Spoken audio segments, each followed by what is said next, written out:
How's it going, everyone? My name is Michael SK, and welcome back to Steins Linear Bounded Phenogram. Now, in the last episode, we finished up Daru's route, or his story, and directly after, we jumped into Kurisu's story. Because there's quite a bit of time left, I didn't want it to, or the rest of the episode to just be wasted space of me rambling, or the previous episode to be a short one. So I took the time that we had left and started Kurisu's story. So I absolutely recommend that you guys go back and check out that episode, at least the second half for Kurisu's story if you'd like to follow along here. But I guess this is also a okay starting place because Kurisu was talking to herself and was recollecting her memory, but it was memory from another world line when she was killed, which was quite interesting. But where we are right now in terms of the present, we are just finishing up the adjustments on the phone wave. Kurisu has just done that, which allows the transfer of memory to go back in time. So time leaping, the time leap machine. And around this time, we are in the Alpha World line, is when we witness Mayuri's death. So, what will happen here? That's the real question. Connecting the last two cables, I declared my success to the lab mems, and especially Okabe. I have successfully upgraded the phone wave, creating what may be the world's first time machine, capable of sending not only information through time, but humans themselves. I improved the D-mail functionality, the technology that lets us send information to the past via mail, to allow us to compress the human consciousness, the 36 bytes, and send it to the past. Of course, the sender and the receiver must be the same person, and we can only send their consciousness, or to be more specific, their memories. Nonetheless, this machine represents humanity's first steps into the realm of time travel.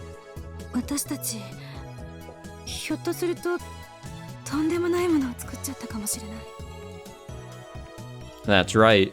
We've created a power that can transcend the law of causality and change the world. Everyone here understood the weight of what we'd done. And so, though we were in the presence of this tremendous invention, none of us expressed even a hint of excitement. I've done something terrible. My chest is filled with dread.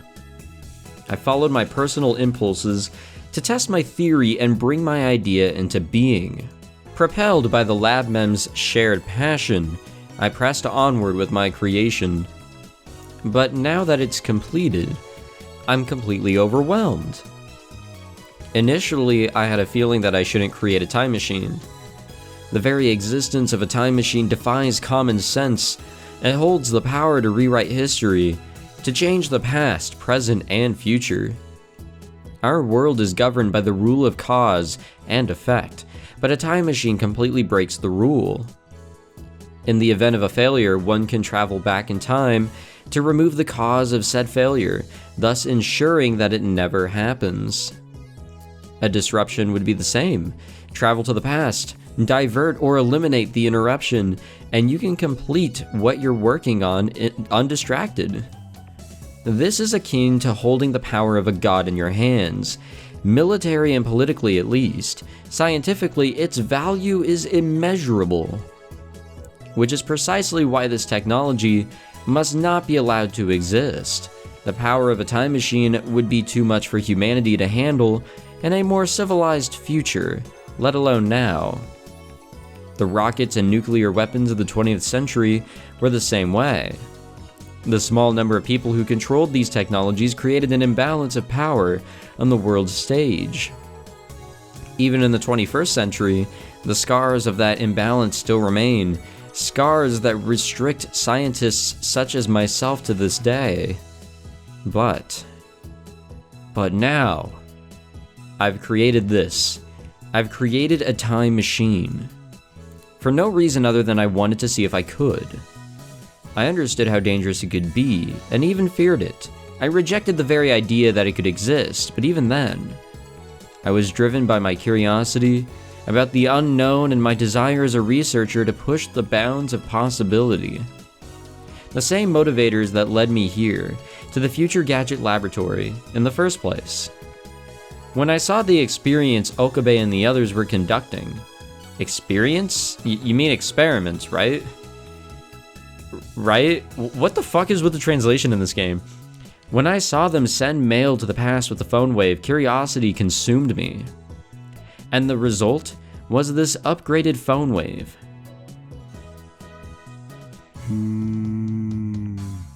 I'm right there with you, Daru. Hashida.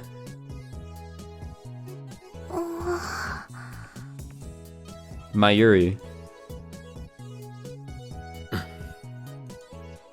And even the leader of the Future Gadget Laboratory, the self-proclaimed notorious mad scientist, Hyoin Kyoma, or Okabe, none of them could bring themselves to speak.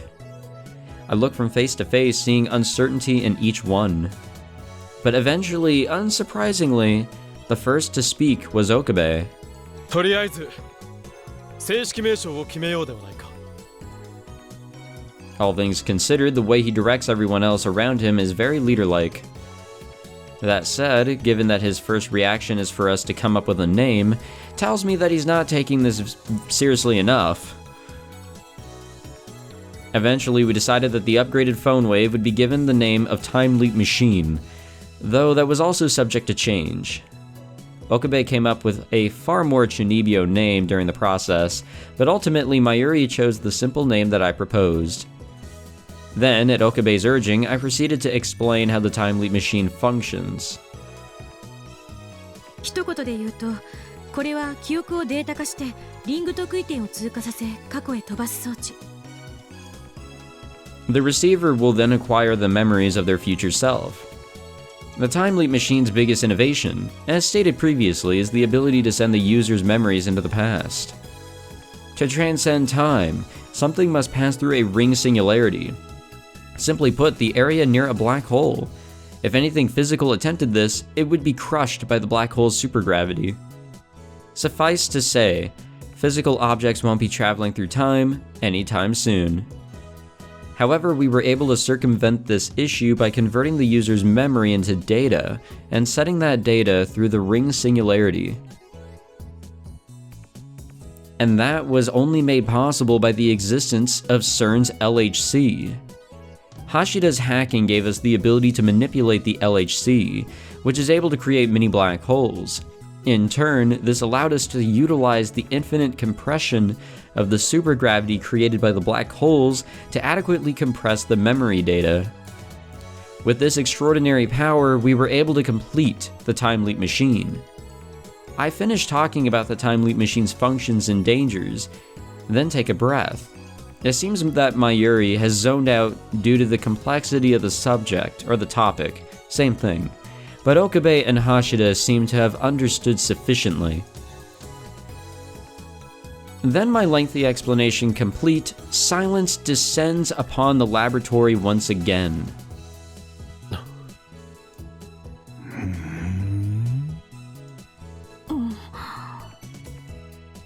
Okabe, Hashida, and I study each other's facial expressions. It's clear that we're all trying to delay an important decision. How to make use of our time machine's godlike power. Once again, Okabe finally broke the long silence. He cleared his throat, took a long breath, and spoke. どうする？どうするって？タイムリープマシンの扱いについてだ。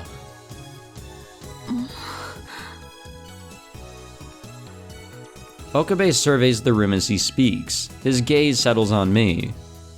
He probably wants me to state my opinion. Sitting in silence in the middle of a debate, as you might expect, is a faux pas.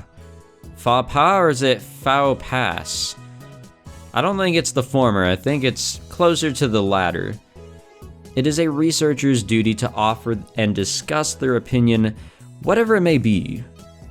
But I had my reasons for not speaking up. I was conflicted.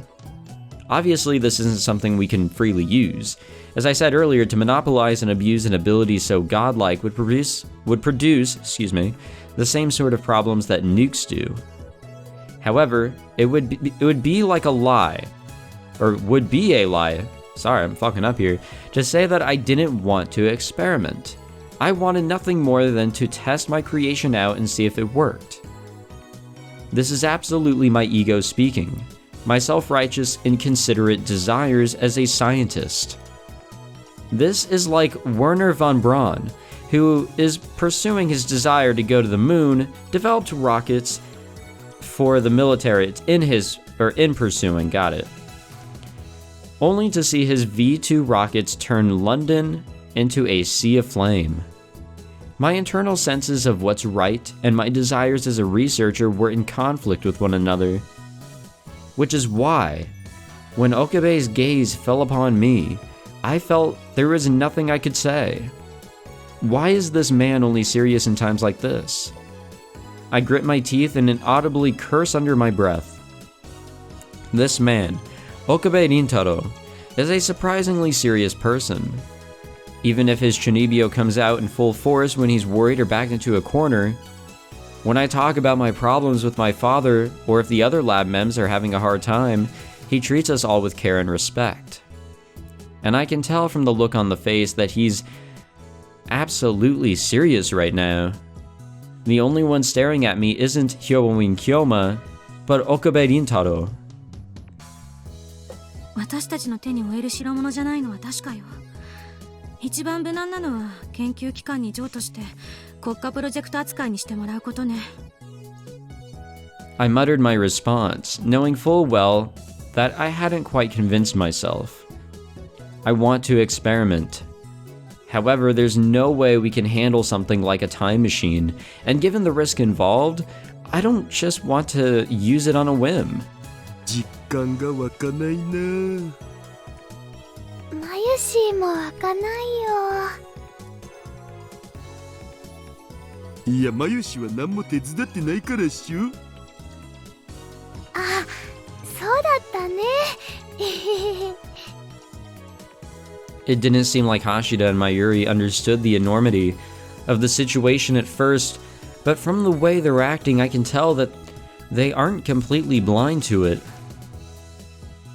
Which means that the most important opinion is Okabe's.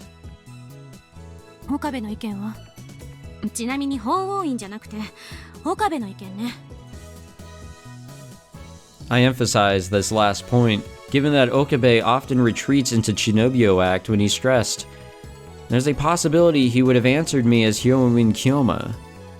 Still, I think the chances of that would be fairly slim even if I hadn't nipped it in the bud. As I mentioned earlier, Okabe is fairly serious deep down. In a sense, the reason I emphasized my desire to hear Okabe's opinion was to show my faith in him. As long as it is Okabe Rintaro who speaks, and not Hyowin Kyoma, I will abide by his decision. That was my intent. Even if he decided to perform an experiment, I would be willing to be our test subject. 実験してみたい気持ちはある。Ah, well there we go. Okabe said, after a moment of silence. I swallowed my breath. If that's what you've decided... My resolve strengthened. Those words were on the tip of my tongue. But before I could speak them into being, Okabe continued his thought and put an abrupt stop to my momentum. だが、実際にタイムリープを行うには問題が多すぎる。His assertions were correct. The time leap machine alone has had its share of problems. And that's before we get to time paradoxes. For one thing, we can't conduct an experiment with an animal or stand-in. We need a human test subject. I thought of experimenting on myself, but I have to admit, I was afraid. Although I was prepared to offer myself up as a test subject in my excitement, Okabe's words put a stop to that. He asks the other lab mems if they're willing to volunteer. Unfortunately, by halting my momentum, Okabe may have put a stop to our experimentation. There was no way Hashida or Mayuri would volunteer. And I think Okabe might have known that. The fact that he spoke at that exact moment may have been a calculated move to kill my momentum. He usually acts like he's incapable of such calculations, but I understand that his intelligence skyrockets in critical situations like this. Or rather, I've come to understand that. After some half-hearted exchanges, the conversation once again came to a stalemate. Mayuri, who had been silently watching this whole time, finally spoke up. マユシーはね、難しいことはよくわかんないけど、例えばね、マユシーの買ってきたバナナをタイムリープさせるのはどうかな。 While untenable, I could tell that Mayuri had put some thought into that idea. Her carefree attitude helped soothe my frayed nerves. マユリったらバナナには人間みたいに脳はないでしょ。 That's right. As I mentioned earlier, the time leap machine needs a human test subject. That was the source of all my fears. And one of the major hurdles to overcome for this machine. あ、そっか。それじゃあダメだね。 Mayuri didn't even try to defend her idea after my explanation. She may have been aware that her theory was misguided in the first place. So does that mean she thought it necessary to speak up to ease the tension in the air? Maybe she didn't think it so much as feel it. I fully understand, and the 2 weeks that we've spent together, that she's no fool. Knowing that, perhaps my suppositions aren't too off base. And her gambit seems to work. The tension filling the lab has now transformed to something different. 実験はしないでおく。 Okabe said as if guided by the change in atmosphere. タイムリープマシンはしかるべき研究機関に託そう。そして世間に公表する。 Neither Hashida nor I had any objection to that decision. As long as we entrusted the decision to him, that was the sure outcome. Okay. A little while later, I was finally able to calm myself down. Humanity's first time traveler. The temptation to use the time leap machine to claim that title was nearly overwhelming, to be honest. It would both prove my proposed theory and symbolize humanity's first step into a previously unknown dimension. I imagine the first people on the moon felt much the same way. But at the same time, there's still fear inside of me. Both the fear of the unknown, and worse yet, the fears passed down to me by my father. My father, Shouchi Makise, is a time machine researcher. But because time travel theory is not yet sufficiently tested, the field is publicly regarded as little more than crazy pseudoscience. My father, Papa, lost everything when people labeled him as a junk scientist. He was so attached to the idea of the time machine that he lost his job as a researcher, separated from me and my mama, and was even abandoned by his best friend, who was funding his research. But research often pushes into the realms outside of common knowledge. The now commonly accepted Big Bang Theory and the theory that black holes were collapsed stars were both laughed at the time of their publication. Theories that we now consider essential to our understanding of the universe were thought to be junk science. That is why, as a scientist, it is inappropriate to reject things without a second thought, even if they are seen as crazy. All things deserve prior verification and confirmation. While I told myself this, I still found it hard to accept. In my mind, ideas that are too bizarre, too crazy, or too new are best avoided. To be blunt, the Big Bang and black hole theories were the exception of the rule. Most of the junk theories we see in the world end up being just that, junk. The time machine theory is certainly among their ranks. There's very little evidence to back up the time travel claims and mountains of reasons to reject them. In essence, it's the junkiest of all junk. So, as a scientist, simply the fact that we've made a time machine is incredibly stressful. I don't want to end up like Papa. That fear strikes me directly in the heart. But that's not my only fear related to him. If my Papa, who sacrificed everything in his life to research time machines, if he found out that someone else had successfully created a time machine, I'm afraid of how he'd feel. It's true that Papa and I were estranged because I rejected his time machine theory when I was younger, But at the same time, that theory motivated me. If the time leap machine actually works, regardless of whether or not his scientific or his specific theory is correct, nobody could call him a junk scientist for studying time travel anymore. He might even be able to receive funding from a major company again. It's hard to stand still thinking of that.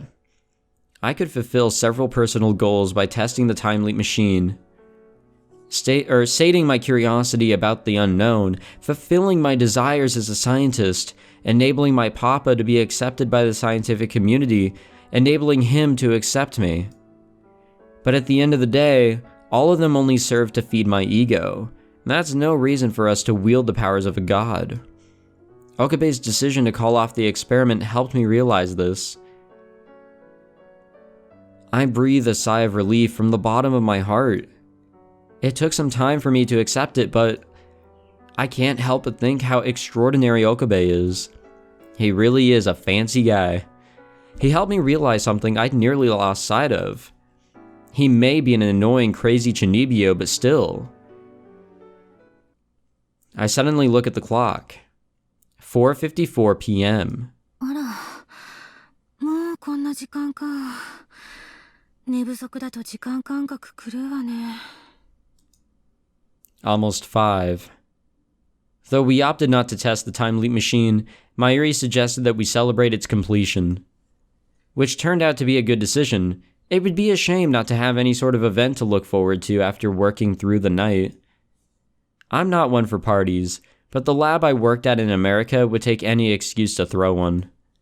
My professors and supervisors told me that we scientists wouldn't last long without them, which is why it was just about time for me to go out and buy party supplies.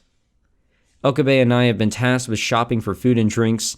Mayuri has already gone out to invite the other lab members, and Hashida had left, citing some other obligations. All of a sudden, Okabe's cell phone rings. Is someone calling to say that they're coming to the party? Or could it be from Mayuri or Hashida? Oh, fuck. Oh no. We're witnessing him having the fucking time leap right now.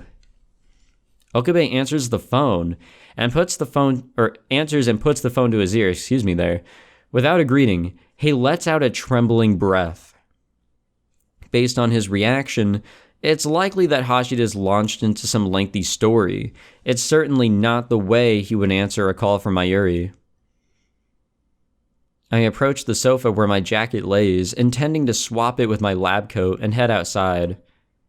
At that moment, out of the corner of my eye, I see Okabe lift a folding chair into the air. Okabe! 何してんのよ! Shocked at what I was seeing, I ran over and grabbed hold of him. I planted my weight on the tatami mat, on the floor and reached up to catch his arms before he brought the chair down. I was so surprised that I didn't even have time to think. What was Okabe trying to do just now? If I'm seeing things correctly, Okabe was about to bring that chair down on the time leap machine. 今、壊そうとした。 I couldn't believe what was happening. Okabe probably cared more about this machine than anyone else. While we decided against using it, its very existence marked the beginning of a new era for humanity. So why would he destroy it? At this point, this machine is not just our own. One could call it an asset to the entire human race. An asset like that absolutely must not be destroyed by a single man's decision. Alright, man. Calm down. Okabe stares blankly into space without saying a word. He wasn't so much looking at me as looking through me. 何も壊さなくったって。 My voice trembles. I don't understand. Perhaps this is an Okabe that I've never seen. One I don't even know. タイムリープはしない。そう決めたんだから、それでいいでしょ。 I was angry, confused, and above all uncertain. Once again, the fear of the unknown crept over me. All of these feelings mixed together and spread through my body. とにかく椅子を下ろして。 Still struggling with how to resolve this situation, I ordered Okabe to put the chair down. He slowly complied. That's when I finally realized Okabe's air had completely changed since just a few minutes ago. His face showed signs of distress. He looked like an old man who had lived a life of suffering. I don't know what happened to him, but his pained expression looked as if it had been carved from the Okabe I once knew. 顔色悪いな。どうしたのよ。 Okabe doesn't respond to my ignorant question. He completely clams up. I almost said claims up. That would not make sense. The agony on his face is clear as day, yet he chooses to suffer in silence. If this was his usual Chunibyo nonsense, if it was all an act, that would be fine. In fact, I wished it were. I would rather Okabe try to make a fool out of me than suffer something that would make him look like this. 聞いてんの？ Frustrated that I don't understand Okabe's pain, I close in on him as if to press for an answer. And in response, Okabe ran. あ、ちょっと！ Ignoring my words, Okabe dashes out of the lab. I tried to stop him, but couldn't move fast enough. 待って！待ちなさいってば！ Angrily shouting at him, I ran after Okabe as he took off towards streets of Akiba. But his head start was too great, and by the time I reached the hall, Okabe was nowhere to be seen. Where did he go? Why would he do that? My head swimming with questions as I tried to intuit which way Okabe ran, I heard a door open behind me. おい、どうした？さっきからドタバタと。 The voice behind me belonged to this building's owner, Tenoji-san. すいません。岡部がどっち行ったか見ませんでしたか？ああ、あいつな。やたら慌てて飛び出してったから何事かと思って俺も出てきたんだが。 Tenoji-san tilts his neck and stretches his shoulders with a groan. It doesn't seem like he got a good look from inside his shop. As I turned back towards the streets and tried to decide which way to go, Nai-chan emerged from the shop as well. おかりんおじさんだったらあっちの方に走ってったよ。なんだか怖かった。 Nai points down the road heading to Akihabara Station. If you follow that road from the lab, you'll find a park 50 meters away that creates a T-shaped intersection from there. From there, the path splits. One road leads toward the Kanda Myojin Shrine, and the other towards Chuodori. There's no way for me to tell which way he went. Okabe. 何かあったの？なんでもない。ちょっと困ったことがあっただけだから気にしないで。ありがとう、ナイちゃん。 I thank Nai and run toward the heart of Akihabara to find, or hoping to find Okabe. There's no way I can leave him in the state he's in.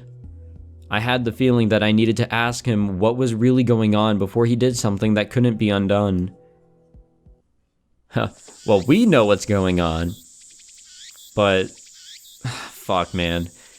I really wonder how this story is gonna go. Like, I'm very curious, I really am, but we're gonna end it there. Thank you all for watching this episode. If you enjoyed, make sure you leave a like, subscribe, all of that fancy jazz, and I will see you all in the next episode. Take it easy.